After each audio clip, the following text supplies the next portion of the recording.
പ്രിയങ്ക ഗാന്ധി വന്നു. കോൺഗ്രസിന്റെ UDFന്റെയും MLAമാർ MP മാർ മുഴുവൻ തന്നെ 19 ദിവസത്തോടെ ക്യാമ്പ് ചെയ്ത് എന്നിട്ട് പ്രവർത്തിച്ചു. എന്നിട്ടും അവിടെ വോട്ടിന്റെ എണ്ണത്തിലോ അല്ലെങ്കിൽ ശതമാനത്തിലോ വർധന വരുത്തിയില്ല. മാത്രമല്ല 2021 ജമാഅത്ത് ഇസ്ലാമി UDFന്റെ കൂടെ ഉണ്ടായിരുന്നില്ല, PDP LDFന്റെ കൂടെ ഉണ്ടായിരുന്നില്ല. ഇത്തവണ ഈ വോട്ടൊക്കെ ചേർന്നിട്ടുണ്ട്. എന്നിട്ടും അവർക്ക് നിലനിർത്താൻ കഴിഞ്ഞില്ലെങ്കിൽ LDFന്റെയും UDFന്റെയും ജനപിന്തുണ കുറഞ്ഞു എന്നുള്ളതാണ് മനസ്സിലാക്കേണ്ടത്. ഇത് ഭാവി കേരളത്തിൽ LDFനും UDFനും ജനപിന്തുണ കുറയുന്നു എന്നുള്ളതിൻ്റെ ഒരു സന്ദേശമാണ് നിലമ്പൂരിലെ ജനങ്ങൾ നൽകുന്നത്. 8 തവണ UDFന്റെ കുത്തകയാക്കിയിരുന്ന നിലമ്പൂർ മണ്ഡലം ചെറിയ ഇടവേളയ്ക്ക് ശേഷം അവർ തിരിച്ചെടുത്തിട്ടുണ്ടെങ്കിലും UDFന്റെ വിജയമായിട്ട് ഇത് കണക്കാക്കാൻ സാധ്യമല്ല. മറിച്ച് LDFന്റെ വോട്ട് ഗണ്യമായിട്ട് കുറയുകയുണ്ടായി. അതോടൊപ്പം തന്നെ അതിതീവ്രവാദ സംഘടനയായ ജമാഅത്ത് ഇസ്ലാമിയുടെ വോട്ട് കോൺഗ്രസിനും UDFനും ലഭിച്ചതുകൊണ്ട് മാത്രമാണ് ആര്യാടൻ ഷൗക്കത്തിന് UDFന് നിലമ്പൂരിൽ വിജയിക്കാൻ സാധിച്ചത്. അതുകൊണ്ട് നിലമ്പൂരിൽ ഉണ്ടായത് UDFന്റെ വിജയമല്ല, LDFന്റെ പരാജയമാണ്. ജമാഅത്തെ ഇസ്ലാമിയുടെ തീവ്രവാദ സംഘടനയായിട്ടുള്ള ജമാഅത്തെ ഇസ്ലാമിയുടെ വിജയമായിട്ട് വേണം കണക്കാക്കാൻ.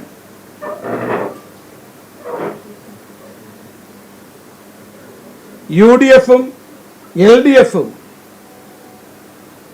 മതതീവ്രവാദ സംഘടനകളുമായിട്ട് പരസ്യമായിട്ട് സഖ്യമുണ്ടാക്കി. രണ്ടുപേരും വികസനത്തെക്കുറിച്ച് ചർച്ച ചെയ്യാതെ തീവ്രവാദ വർഗീയ രാഷ്ട്രീയ പ്രചരണമാണ് നടത്തിയത്. പക്ഷെ എന്നിട്ടും UDFന് കഴിഞ്ഞ തവണത്തേക്കാൾ വോട്ടിംഗ് ശതമാനത്തിലും വോട്ടിന്റെ എണ്ണത്തിലും കുറവുണ്ടായി. അതേപോലെ തന്നെ LDFനും അവരുടെ വോട്ടിന്റെ എണ്ണത്തിൽ ശതമാനത്തിൽ ഗണ്യമായിട്ടുള്ള കുറവുണ്ടായിട്ടുണ്ട്. ഈ മതതീവ്രവാദ സംഘടനകളെ കൂട്ടുപിടിച്ചിട്ടും 2021 വോട്ടിംഗ് ശതമാനമോ വോട്ടിന്റെ എണ്ണമോ രണ്ട് മുന്നണികൾക്കും നിലനിർത്താൻ സാധിച്ചില്ല. മറിച്ച് BJP നേതൃത്വം നൽകുന്ന ദേശീയ ജനാധിപത്യ മുന്നണി കഴിഞ്ഞ 2021 നിയമസഭാ തെരഞ്ഞെടുപ്പിനേക്കാൾ കൂടുതൽ വോട്ടും അതേപോലെ തന്നെ വോട്ടിംഗ് ശതമാനത്തിലും വർധനവ് വരുത്താൻ സാധിച്ചു. നിലമ്പൂർ നിയമസഭാ ഉപതെരഞ്ഞെടുപ്പിൽ LDFനും UDFനും കഴിഞ്ഞ നിയമസഭാ തെരഞ്ഞെടുപ്പിൽ ലഭിച്ചതിനേക്കാൾ വോട്ടിന്റെ എണ്ണത്തിലും വോട്ടിംഗ് ശതമാനത്തിലും കുറവുണ്ടായ സമയത്ത് വോട്ടിന്റെ എണ്ണത്തിലും വോട്ടിംഗ് ശതമാനത്തിലും വർധനവ് വരുത്തിയിട്ടുള്ള ഏക രാഷ്ട്രീയ പാർട്ടി ഭാരതീയ ജനതാ പാർട്ടിയും BJP നേതൃത്വം നൽകുന്ന ദേശീയ ജനാധിപത്യ മുന്നണിയുമാണ്. മറ്റൊന്ന്, ഏതാണ്ട് UDFന് കഴിഞ്ഞ തവണത്തേക്കാൾ 2021 നിയമസഭാ തെരഞ്ഞെടുപ്പിനേക്കാൾ 1440 വോട്ട്, ഇപ്പൊ കിട്ടിയ കണക്കനുസരിച്ചാണ് ഞാൻ പറയുന്നത്, വോട്ട് കുറവാണ്. സ്വാഭാവികമായി ശതമാനത്തിലും കുറവുണ്ട്. LDFന് 15,065 വോട്ടിന്റെ കുറവ് ഇപ്പോൾ കാണുന്നുണ്ട്. സ്വാഭാവികമായിട്ടും ഈ കുറവ് കുറച്ചുകൂടി വർദ്ധിക്കാനാണ് സാധ്യത എന്നാണ് ഞാൻ മനസ്സിലാക്കുന്നത്. മാത്രമല്ല നമ്മൾ നോക്കേണ്ടതുണ്ട്, അവിടെ LDFന്റെ പ്രചരണത്തിന് വേണ്ടി മുഖ്യമന്ത്രി വന്നു, MP മാർ MLAമാർ കേരളം മുഴുവനുള്ള നേതാക്കന്മാർ ബൂത്ത് അടിസ്ഥാനത്തിൽ യാത്ര ചെയ്തു, വർഗീയത പ്രചരിപ്പിച്ചു. നായരെ വീട്ടിൽ നായര്, ഈഴവന്റെ വീട്ടിൽ ഈഴവൻ. ഈ തരത്തിൽ തനി ജാതീയതയും വർഗീയതയും മതവുമാണ് LDFും UDFും അവിടെ ചർച്ചയാക്കി മാറ്റിയത്. അവർ പ്രചരണ തന്ത്രം അതായിരുന്നു. പ്രിയങ്ക ഗാന്ധി വന്നു. കോൺഗ്രസിന്റെ UDFന്റെയും MLAമാർ MP മാർ മുഴുവൻ തന്നെ 19 ദിവസത്തോടെ ക്യാമ്പ് ചെയ്ത് എന്നിട്ട് പ്രവർത്തിച്ചു. എന്നിട്ടും അവിടെ വോട്ടിന്റെ എണ്ണത്തിലോ അല്ലെങ്കിൽ ശതമാനത്തിലോ വർധന വരുത്തിയില്ല. മാത്രമല്ല 2021 ജമാഅത്ത് ഇസ്ലാമി UDFന്റെ കൂടെ ഉണ്ടായിരുന്നില്ല, PDP LDFന്റെ കൂടെ ഉണ്ടായിരുന്നില്ല. ഇത്തവണ ഈ വോട്ടൊക്കെ ചേർന്നിട്ടുണ്ട്. എന്നിട്ടും അവർക്ക് നിലനിർത്താൻ കഴിഞ്ഞില്ലെങ്കിൽ LDF-ന്റെയും UDF-ന്റെയും ജനപിന്തുണ കുറഞ്ഞു എന്നുള്ളതാണ് മനസ്സിലാക്കേണ്ടത്. ഇത് ഭാവി കേരളത്തിൽ LDF-നും UDF-നും ജനപിന്തുണ കുറയുന്നു എന്നുള്ളതിൻ്റെ ഒരു സന്ദേശമാണ് നിലമ്പൂരിലെ ജനങ്ങൾ നൽകുന്നത്. മാത്രമല്ല, ഇവരുടെ എല്ലാ പ്രചണ്ഡമായ പ്രചരണം, അതുപോലെ തന്നെ LDF-ന്റെ ഭരണ ദുർവിനിയോഗം, UDF-ന്റെ കോടികളുടെ പണമൊഴുക്കൽ, ഇതിനെയൊക്കെ അതിജീവിച്ചുകൊണ്ടാണ് വികസനത്തിൻ്റെ രാഷ്ട്രീയം നിലമ്പൂരിൽ ഞങ്ങൾ അവതരിപ്പിച്ചത്, ജനങ്ങളുടെ മുന്നിൽ അവതരിപ്പിച്ചത് വികസനത്തിൻ്റെ രാഷ്ട്രീയമാണ്. ആ വികസനത്തിൻ്റെ രാഷ്ട്രീയത്തെ ജനങ്ങൾ സ്വീകരിക്കാൻ തയ്യാറായി. അതാണ് ഈ തെരഞ്ഞെടുപ്പ് ഈ ഫലത്തിൽ നമുക്ക് ഈ വിധി എഴുത്തിൽ നമുക്ക് മനസ്സിലാക്കാൻ സാധിക്കുന്നത്. അതുകൊണ്ട് ഞങ്ങളെ സംബന്ധിച്ച് ഞങ്ങൾ കാണുന്നത് ഇനി ത്രിതല പഞ്ചായത്ത് തെരഞ്ഞെടുപ്പിലും നിയമസഭാ തെരഞ്ഞെടുപ്പിലും LDF ആവട്ടെ UDF ആവട്ടെ ഈ മത തീവ്രവാദികളുമായുള്ള മതഭീകരവാദികളുമായുള്ള ഇവിടെ ബന്ധം ഒരുപക്ഷെ ആവർത്തിക്കും. പക്ഷെ ഞങ്ങൾ ഈ കോൺഗ്രസിന്റെയും മാർക്സിസ്റ്റ് പാർട്ടിയുടെയും പാക് തീവ്രവാദ സംഘടനകളുമായുള്ള ബന്ധം അതിനെതിരായിട്ട് കേരളത്തിലെ ജനങ്ങൾക്കിടയിൽ മാത്രമല്ല ഇന്ത്യയിൽ മുഴുവൻ തന്നെ ഞങ്ങൾ പ്രചരണം നടത്താൻ വേണ്ടി പോവുകയാണ്. കോൺഗ്രസ് പഹൽഗാമിന് ശേഷം, ഓപ്പറേഷൻ സിന്ദൂറിന് ശേഷമാണ് നിലമ്പൂരിൽ തിരഞ്ഞെടുപ്പ് നടക്കുന്നത്. പഹൽഗാം കൂട്ടക്കൊലയെ അപലപിക്കാത്ത, ഓപ്പറേഷൻ സിന്ദൂറിനെ അനുകൂലിക്കാത്ത രണ്ട് സംഘടനകളാണ് ജമാഅത്ത് ഇസ്ലാമിയും PDP-യും. ഈ കാരണം അവിടെ പാക് വിധേയത്വമാണ്. ആ രണ്ട് സംഘടനകളെയുമാണ് ഒരു കേവലം 7 മാസത്തെ MLA-ക്ക് വേണ്ടിയിട്ട് കോൺഗ്രസ് കൂട്ടുപിടിച്ചത്, മാർക്സിസ്റ്റ് പാർട്ടി കൂട്ടുപിടിച്ചത്. ഇതിനെതിരായിട്ട് രാഷ്ട്രീയ കേരളം പ്രതികരിക്കും, പ്രതിഷേധിക്കുമെന്ന കാര്യത്തിൽ യാതൊരു സംശയവുമില്ല.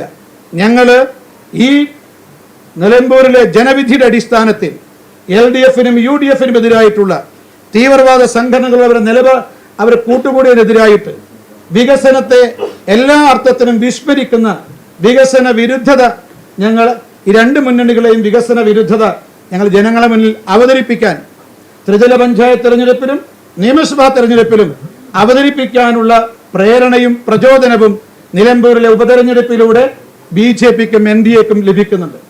അതുകൊണ്ട് BJP-യുടെയും NDA-യുടെയും ഈ വികസനത്തിൻ്റെ രാഷ്ട്രീയത്തിന്, ദേശീയതയുടെ രാഷ്ട്രീയത്തിന് അംഗീകാരം ലഭിച്ചിരിക്കുകയാണ്.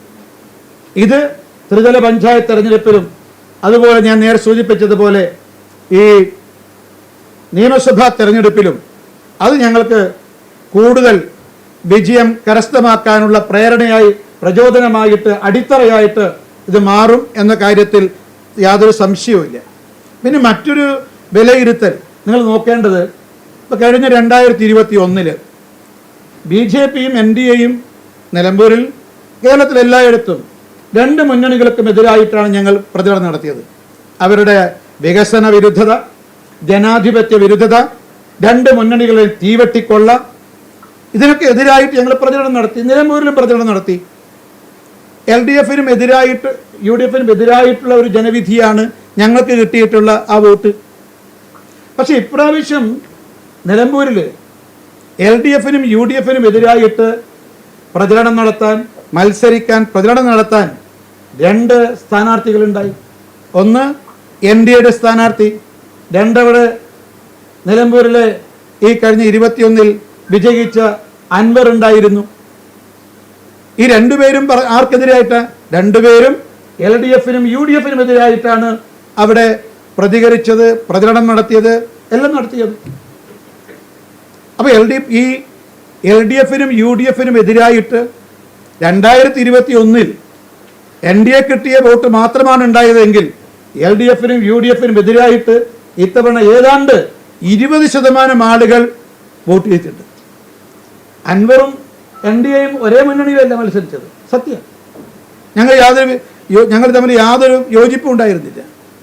പക്ഷേ ഈ രണ്ട് വോട്ടും എന്ന് പറയുന്നത് UDF-നെതിരായുള്ള വോട്ടാണ്, LDF-നെതിരായിട്ടുള്ള വോട്ടാണ്. ഒരു 30,000 ആളുകൾ രണ്ട് മുന്നണികൾക്കും എതിരായി വോട്ട് ചെയ്തിട്ടുണ്ട്. ഏതാണ്ട് 20% ആളുകൾ രണ്ട് മുന്നണികൾക്കും എതിരായി വോട്ട് ചെയ്തിട്ടുണ്ട്. ഇപ്പം രണ്ട് മുന്നണികൾക്കും ഇപ്പം അൻവർ ഞങ്ങൾ VD സതീശനെയും ബഹുമാനപ്പെട്ട മുഖ്യമന്ത്രിയെയും പ്രതിപക്ഷ നേതാവിനെയും ഞങ്ങൾ ഒരേ മുന്നണിയിലെ ഘടകകക്ഷിയായിട്ടാണ് കണ്ടത്. മുഖ്യമന്ത്രിക്കെതിരെ ഉയർന്നു വരുന്ന ജനരോഷത്തെ തടയാനുള്ള കവചമാണ് VD സതീശൻ. ഇതാണ് ഞങ്ങളുടെ ആരോപണം. പക്ഷേ ഇതേപോലെ തന്നെയാണ് അൻവർ പറഞ്ഞത്. പിണറായിസം 75% പിണറായിയാണ് VD സതീശൻ എന്നാണ്. അപ്പം ഞങ്ങൾ പറഞ്ഞപ്പോൾ ഫുൾ പിണറായിയാണ് സതീശൻ എന്ന് ഞങ്ങളെ കാഴ്ചപ്പാട്. അൻവർ പറഞ്ഞത് 70% പിണറായിയാണ് VD സതീശൻ എന്നാണ്.